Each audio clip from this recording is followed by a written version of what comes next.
General organic chemistry आप service से non है, इसमें मैं इंक्लूड कर रहा हूं IUPAC, isomerase, general basic organic chemistry, hydrocarbons और एरोमेटिक कंपाउंड्स। इन सभी से मिलाकर टोटल 90% ऑर्गेनिक केमिस्ट्री के क्वेश्चंस पर्टिकुलर इस टॉपिक से पूछे हुए हैं। इसके बाद में आप देखिए इनऑर्गेनिक केमिस्ट्री में रिप्रेजेंटेटिव एलिमेंट और कोऑर्डिनेशन केमिस्ट्री, इन दोनों को मिलाकर 70% इनऑर्गेनिक का कवर अप हुआ है।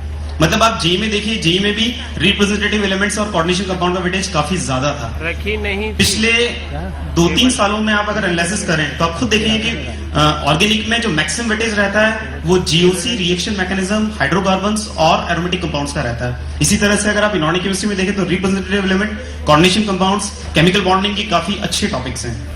अगर हम लोग परसेंटेज वाइज देखें तो नेक्स्ट मनोज भी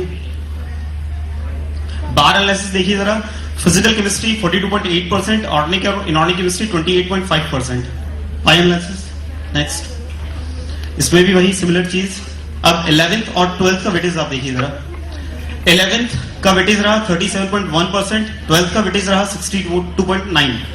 जैसा कि स्टार्टिंग से आप लोग सुनते आ रहे हैं कि यार केमिस्ट्री एक मिस्ट्री है, डेफिनेटली मैं जरूर कहूंगा अगर केमिस्ट्री सीक्वेंस से न पढ़ी जाए तो मिस्ट्री ही होती है।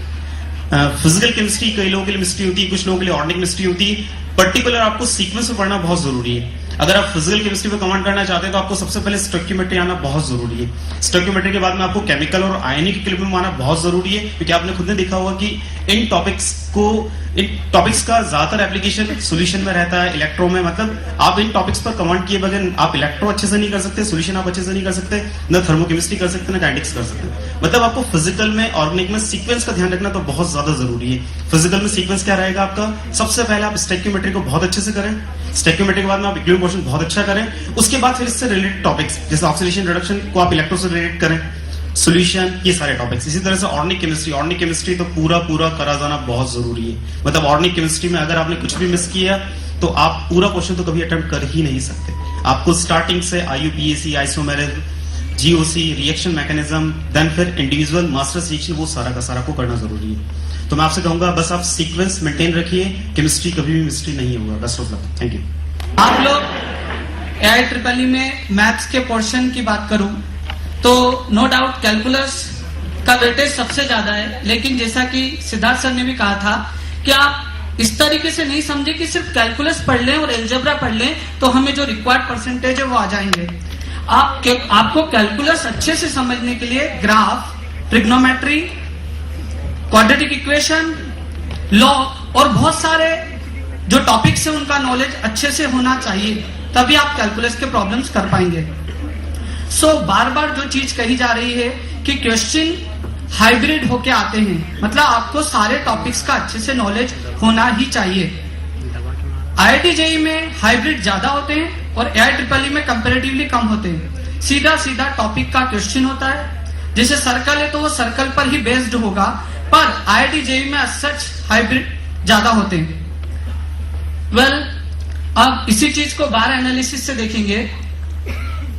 ये बार एनालिसिस है और यू कैन सी कि कैलकुलस और एल्जेब्रा, ये दो जो टॉपिक हैं सबसे ज्यादा वेटेज वाले हैं और बाकी कम वेटेज वाले हैं। लेकिन अगर आपको अच्छी रैंक अचीव करना है तो आपको सारे टॉपिक अच्छे से पढ़ना चाहिए। और नेक्स्ट इसी को पाई एनालिसिस से भी देख सकते हैं। अच्छा, एक चीज और, AIEEE के पैटर्न के अगर पिछले 3 सालों की बात की जाए तो हर साल पैटर्न चेंज हुआ है। किसी साल 6 मार्क, 4 मार्क, 3 मार्क के क्वेश्चन पूछे गए। 6 मार्क के क्वेश्चन वो थे जो कि लेंथी थे और 4 मार्क और 3 मार्क इस तरीके से। उसके बाद वाले साल में स्टेट ऑब्जेक्टिव सभी 3 मार्क के, और जो रिसेंट इसी साल जो AIEEE एग्जाम हुई है उसमें state objective as well as assertion reason भी पूछा गया। मतलब AIEEE का पैटर्न पिछले 3 सालों में चेंज हुआ है। और इस साल कोई बड़ी बात नहीं कि मैट्रिक्स मैच, कॉम्प्रिहेंशन और भी दूसरी चीजें उसमें एडअप हो जाएं, तो आप जो IIT JEE की तैयारी कर रहे हैं सेम AIEEE की भी तैयारी उसी पैटर्न पर हो जाएगी। लेकिन अभी तक AIEEE में मोर देन 1 करेक्ट नहीं आए, ओनली 1 करेक्ट वाले ही क्वेश्चन आए हैं। और इस एनालिसिस के बाद मैं उन स्टूडेंट्स के लिए जो कहीं ना कहीं ऐसा महसूस करते हैं कि शायद मैं नहीं कर पाऊंगा या अपने आप को डिप्रेस महसूस करते हैं, मैं उनके लिए सिर्फ इतना ही कहूंगा कि आप कोशिश करते रहिए। कोशिश करने वालों की कभी हार नहीं होती है। इसके लिए 2 पंक्तियां कहूंगा। असफलता एक चुनौती है, उसे स्वीकार करो। क्या कमी रह गई उसे देखो और सुधार करो। जब तक सफल ना हो मेहनत को ना त्यागो तुम। संघर्षों का मैदान छोड़ मत भागो तुम। कुछ किए बगैर जय जयकार नहीं होती। कोशिश करने वालों की हार नहीं होती। Good evening student. IIT JEE के बाद second most important examination that is AIEEE, जो क्वालिटी में भी और रिजल्ट वाइज भी किसी भी तरह से JEE से बहुत ज्यादा कम नहीं है। सेकंड ऑप्शन हमारे सामने यही है और EEE के थ्रू भी एक से एक अच्छे कॉलेजेस हमारे सामने होते हैं। सारे बेस्ट NIT जैसे NIT त्रिची, NIT सुरतन, वारंगल, ये कॉलेज किसी भी मामले में IIT से कम नहीं है, मैं कह सकता हूं।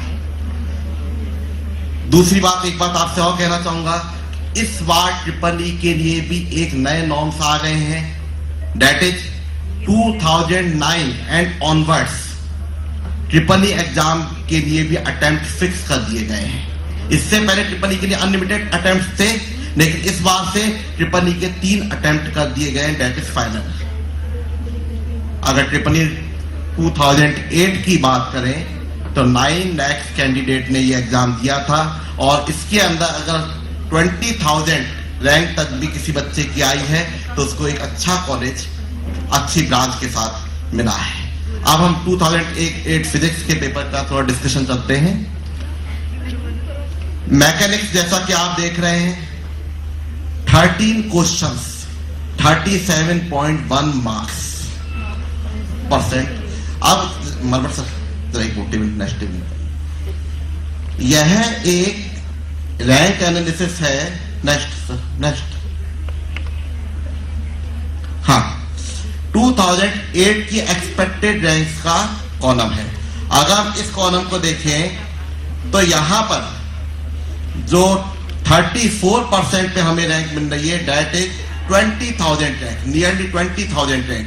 यानी अगर हम मैकेनिक्स पोर्शन की स्ट्रॉन्ग करते हैं तो हम 20,000 रैंक के आसपास कैप्चर कर सकते हैं, यह मानते हुए कि केमिस्ट्री और मैथ्स में आप इक्वली वर्क कर रहे हैं, यह मानते हुए। अदरवाइज केमिस्ट्री और मैथ्स वाले कहेंगे कि हमारा सब्जेक्ट नहीं पढ़ना क्या। ओके, इसके बाद देखिए तो एक बात हमें समझ में आ रही है बहुत अच्छी तरह, खास तौर पे ड्रॉपर बैच के बच्चों से बात कर रहा हूं मैं कि, और ETY तो नेचुरली उससे बात हो रही है कि आपको मैकेनिक्स बहुत स्ट्रॉन्ग करना है। और एक बात ध्यान रखिए, मैकेनिक्स सिर्फ मैकेनिक्स नहीं है, इसमें प्रैक्टिकल एप्लीकेशन भी इन्वॉल्व है। यानी हम प्रैक्टिकल्स को इतना सिंसियरली स्कूल में नहीं करते हैं, लेकिन इस बार चाहे वो EEE हो चाहे वह JEE हो, दोनों में प्रैक्टिकल एप्लीकेशन बहुत ज्यादा था। मींस प्रैक्टिकल्स को भी हमें बहुत सीरियसली देना पड़ेगा। यानी ये मैकेनिक्स प्लस प्रैक्टिकल एप्लीकेशन दोनों के नंबर और परसेंटेज दिया हुआ है। मनमट सर वापस सुनिए। इसके बाद सेकंड पोर्शन अगर हम देखें, और पीछे सेकंड पोर्शन अगर हम देखें, प्रॉपर्टीज ऑफ मैटर, अपने आप में सबसे छोटी यूनिट इस हिसाब से कि मार्क्स बहुत ज्यादा है। बेसिकली सिर्फ फ्लूइड मैकेनिक्स और इलास्टिसिटी अगर हमें 8.6% नंबर देते हैं तो मैं कहता हूं कि यह बहुत फायदेमंद सौदा है, क्योंकि यह चैप्टर अपने आप में 15 डेज ज्यादा मैक्सिमम मास्टरी करने के लिए देता है। और अगर ये 8.6% स्कोर करा रहा है तो ये चैप्टर अपने आप में बहुत इंपॉर्टेंट हो जाता है। बेसिकली इसको भी हम मैकेनिक्स के अंदर ही कई बार कंसीडर कर लेते हैं। बेसिकली जब आप इंजीनियरिंग कॉलेज में जाएंगे तो प्रॉपर्टीज ऑफ मैटर का नाम बदल के हो जाएगा फ्लूइड मैकेनिक्स। फ्लूइड मैकेनिक्स हो जाएगा FM1, FM2, FM3 इंजीनियरिंग के सब्जेक्ट आपके आएंगे। तो बेसिकली फ्लूइड तो मैकेनिक्स का ही एक पार्ट माना जाता है। तो अगर मैकेनिक्स और प्रॉपर्टीज ऑफ मैटर दोनों को कंबाइन कर दें तो दैट इज नियरली 45%। इसके बाद थर्ड पोर्शन जो हम देखें, that is electricity and magnet, 25.7%, third most important part. क्यों? क्योंकि मैकेनिक्स के बाद अगर सबसे ज्यादा वेटेज है तो वह इलेक्ट्रिसिटी और मैग्नेट का ही है। इजी पोर्शन है, एक पार्टिकुलर रिदम का पोर्शन है, एक पर्टिकुलर तरीके का पोर्शन है। अगर आपको पर्टिकुलर तरीका समझ में आता है, अगर आपको किर्चॉफ लॉ का एप्लीकेशन आता है, अगर आपको कूलम्ब्स लॉ का एप्लीकेशन आता है, तो इलेक्ट्रिसिटी आपको मार्क्स देता ही देता है। इलेक्ट्रिसिटी एक ऐसी यूनिट है जो मार्क्स भी देती है और आसानी से देती है। मैकेनिक्स इतनी आसान नहीं है।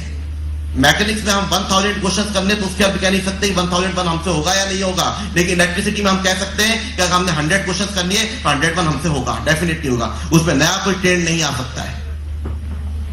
मार्क्स भी दे रही है ये यूनिट और बहुत ज्यादा टफ भी नहीं है, यानी बहुत ज्यादा कॉम्प्लिकेशंस भी इसके अंदर नहीं है, बहुत ज्यादा हाइब्रिडाइजेशन भी क्वेश्चंस का इसके अंदर नहीं हो सकता है।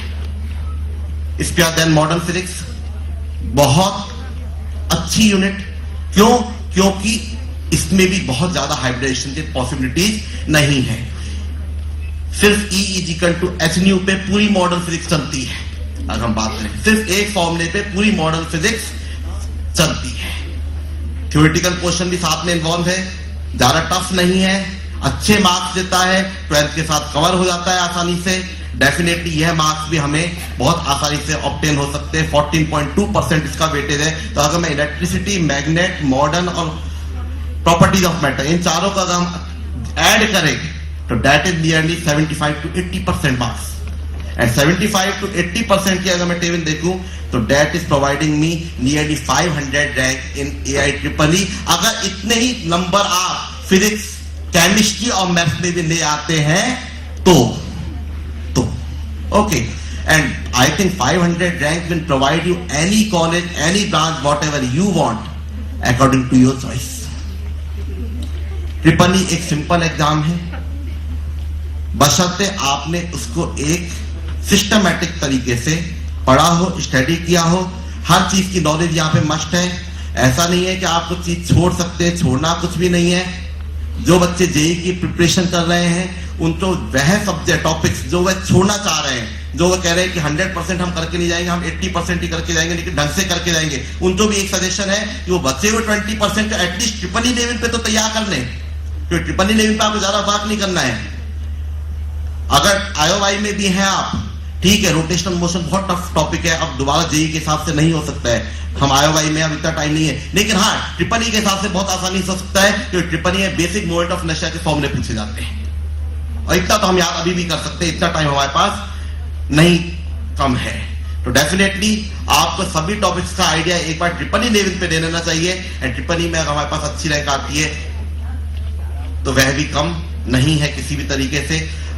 जेई में पीछे की रैंक्स या एक्सटेंडेड मेरिट लिस्ट के बच्चों को जनरली ये देखा गया है कि वो प्रेफर करते हैं ट्रिपल ई की अच्छी रैंक्स को ज्यादा प्रेफर करते हैं, क्योंकि उसमें उन्हें अच्छा कॉलेज और अच्छी ब्रांच मिल जाती है। तो यह है हमारा टोटल 2008 ट्रिपल ई का एनालिसिस।